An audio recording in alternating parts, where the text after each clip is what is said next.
आदिवासी भागातील वंचितांना स्वविकासातून समाज उत्थानाच्या प्रवाहात आणून देशाच्या इतिहासात सुवर्ण अक्षरांनी नोंद होईल अशा 1936च्या राष्ट्रीय काँग्रेसच्या पहिल्या ग्रामीण अधिवेशनाच्या आयोजनाची धुरा ज्यांनी समर्थपणे पार पाडली ते थोर स्वातंत्र्यसेनानी कै धनाजी नाना चौधरी हेच सद्यस्थितीत समाजासमोर आदर्शवत आहेत असे गौरवोद्गार डॉक्टर दीपक सूर्यवंशी यांनी व्यक्त केले।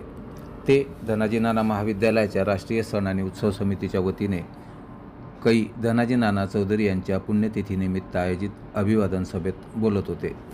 तापी परिसर विद्यामंडळाचे चेअरमन लीलाधर चौधरी यांच्या हस्ते कै धनाजी नाना चौधरी यांच्या अर्धपुतळ्यास माल्यार्पण करण्यात आले।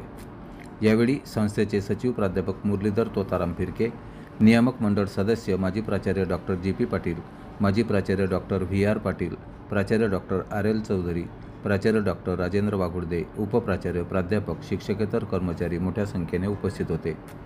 कार्यक्रमाचे सूत्रसंचालन कॅप्टन डॉक्टर राजेंद्र राजपूत यांनी केले। युगदूत न्यूज लाईव्ह करता राजेश पोद्दार। स्मृती पिक्चरचा आपण या ठिकाणी जमलेलो आहोत। दिव्येच वाची जिथे प्रचिती तेथे कर माझे जुळती आणि त्या स्वातंत्र्य सेनानीसमोर नतमस्तक व्हावंसं असं हे व्यक्तिमत्व आहे। या निमित्ताने पुण्यतिथीच्या निमित्ताने उपस्थित सर्व मान्यवरांचं मी स्वागत करतो आणि आदरणीय चेअरमन महोदय आदरणीय श्री लीलाधर विश्वनाथ चौधरी साहेब व मान्यवर पदाधिकारी महोदयांना विनंती करतो की आपल्या शुभास्ते आपण कैलासवासी धनाजी नाना चौधरी साहेबांच्या पुतळ्यास माल्यार्पण करावं आणि पुष्प अर्पण करावं आणि इतर सन्माननीय पदाधिकारी महोदयांना विनंती करतो की आपण पुष्प अर्पण करावं। धनाजी नाना यांना मी विनम्र अभिवादन करतो। त्यांच्या 72व्या पुण्यतिथीच्या निमित्तानं आपण जमलेलो आहोत। सण महोत्सव समितीतर्फे या कार्यक्रमाचं आयोजन करण्यात आलेलं आहे।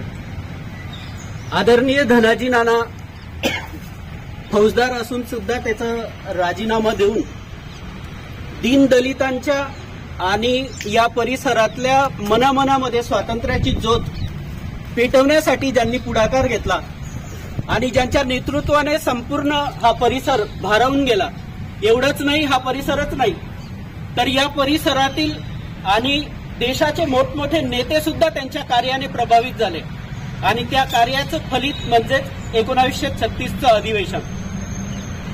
पण त्यापूर्वी धनाजी नानांनी गोरगरिबांच्या आणि आदिवासींच्या जीवनामध्ये जी स्वातंत्र्याची ज्योत तयार करण्यासाठी मनापासून प्रयत्न केले